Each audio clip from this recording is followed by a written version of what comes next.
Every 10 years, the 50 states redraw their political boundaries based on population changes. Some states can gain seats in Congress, others might lose some.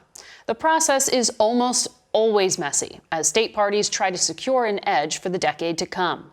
CBS's Ed O'Keefe took a look at 4 redistricting fights. In 4 big states this year, 2 red and 2 blue, Democrats and Republicans couldn't agree on a redistricting plan, so courts were asked to intervene. New York's highest court tossed out a map drawn by the Democratic-controlled state legislature, saying lawmakers did an end run around a nonpartisan commission. New York lost 1 House seat in the census, and although Republicans currently hold 8 House seats, the new map drawn by Democrats would have made it difficult for Republicans to win more than 4. They're trying to silence the voices of the people in this district. The court has appointed an official to draw up yet another map due this month. In Illinois, after the state lost a House seat, Democrats eliminated 2 districts where Republicans were expected to win. Republicans challenged the new map in court, but it's likely to stand. The GOP is also guilty of creative cartography. Texas is gaining 2 seats in Congress, and although minorities accounted for 95% of the state's population growth in the last decade, Republicans redrew the map to protect their incumbents by eliminating competitive districts where Democrats were making gains.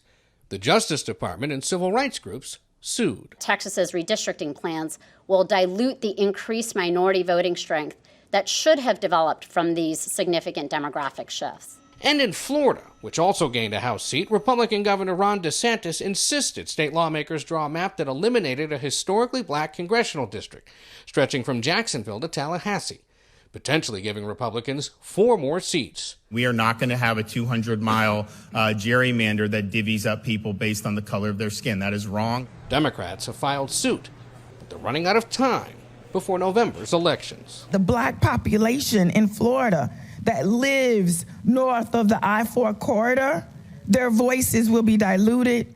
When the dust settles after this decade's round of redistricting, it remains to be seen whether either party will emerge with a distinct structural advantage nationwide. Now, whether the new lines are fairly drawn, well, that's a matter of political preference. For Face the Nation, I'm Ed O'Keefe in Washington. And we turn now to former Obama administration Attorney General Eric Holder.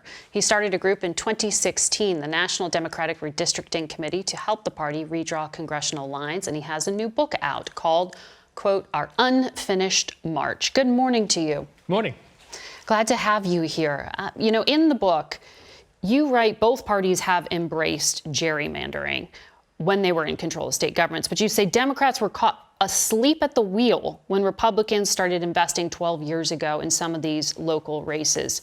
Critics call your strategy just sue to blue. That is just all about partisanship. How do you respond to that? No, ours is a fight for fairness. And yeah, we've brought a lot of lawsuits, successfully brought a lot of lawsuits, in order to make sure that the process is done in a fair way and so that the American people actually pick their representatives as opposed to politicians choosing their voters. And so, sue to blue, that's what they say when you're winning in court, which is what we have done at a whole bunch of levels. You think Democrats have an advantage then going into the midterms versus where you started out? Well, I think we certainly stopped the Republicans when they said they wanted to secure a decade of power in this next decade based on the redistricting that they were going to do. We've blunted that effort, and we certainly have more fair maps than we did coming out of the last redistricting cycle. The thing that really worries me, however, is that we have 40% fewer competitive seats than I think we should have as a result of what both parties have done. You say this is about fairness, but you haven't challenged any Democratic gerrymandering. Ed O'Keefe laid out some of those examples there.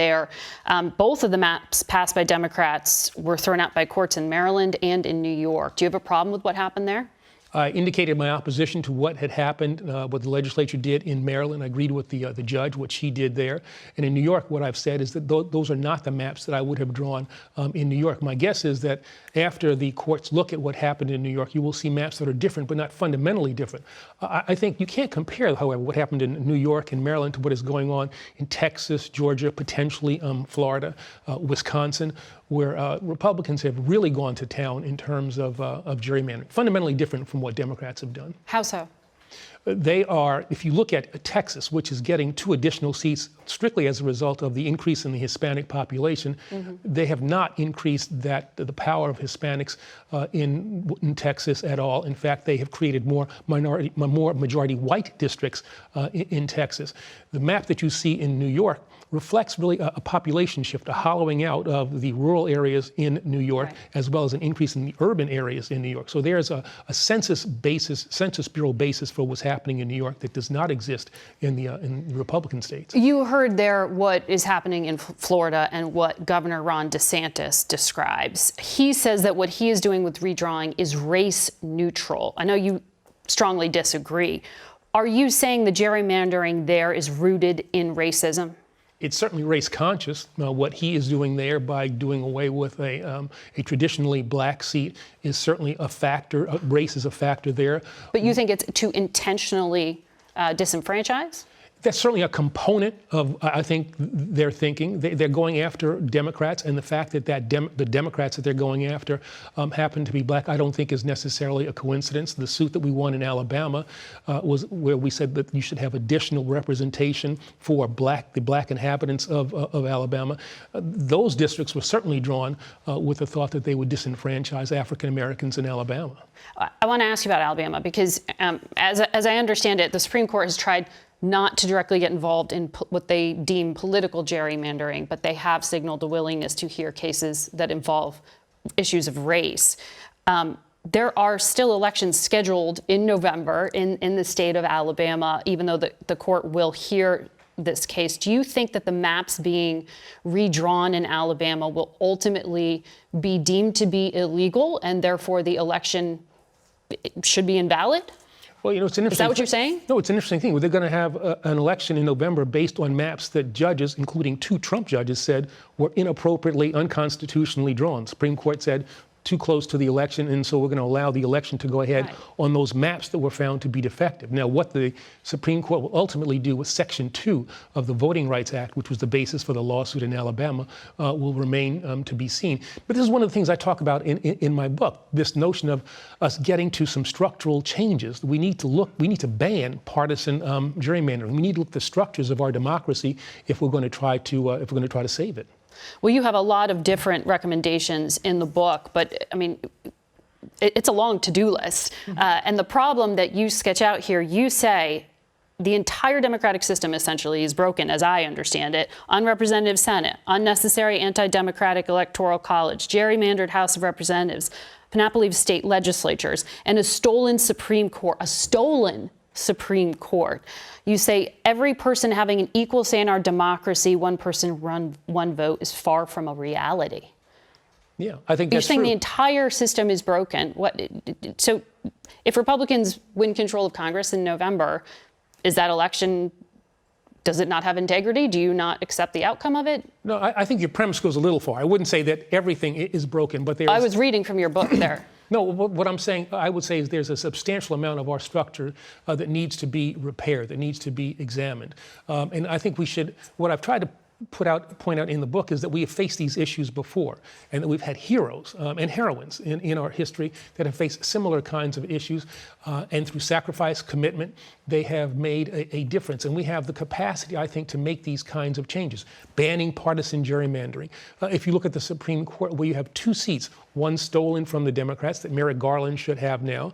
That seat was not filled because it was too close to an election. And then Amy Coney Barrett was placed into a seat while people were actually voting. I mean, those are the kinds of things that I think need to be addressed. And what I talk about in the book is to say, look, we should term limit the justices, 18 years, and that every president should have an opportunity to nominate 2 justices per term, and to try to take some of the pressure out of the partisanship and the confirmation process. Republicans would obviously disagree with your characterization of how that played out. But Merrick Garland, you mentioned, he's now in your old job as Attorney General. There have been critics of him who say that he isn't being aggressive enough around the prosecutions regarding January the 6th. Do you think that's right? No one knows. I mean, you know, I have great faith in Merrick and in the people at the Justice Department. We won't really know how aggressive they have been until they are before a camera and announcing a decision, either to indict certain people or not indict certain people. But here's my prediction. At some point, people at the Justice Department, perhaps that prosecutor in Atlanta, are going to have to make a determination about whether or not they want to indict Donald Trump. There is going to be. Would you do it? Well, I think there's going to be sufficient factual information, and I think that there's going to be sufficient proof of intent. And then the question becomes, what's the impact of such an indictment? I'm an institutionalist. Mm-hmm. My initial thought was not to indict the former president out of concern of how divisive it would be. Mm-hmm. But given what we have learned, I think that he probably has to be held accountable. We'll leave it on that incredible note. Mr. Holder, thank you for your time and for sharing your book. We'll be right back.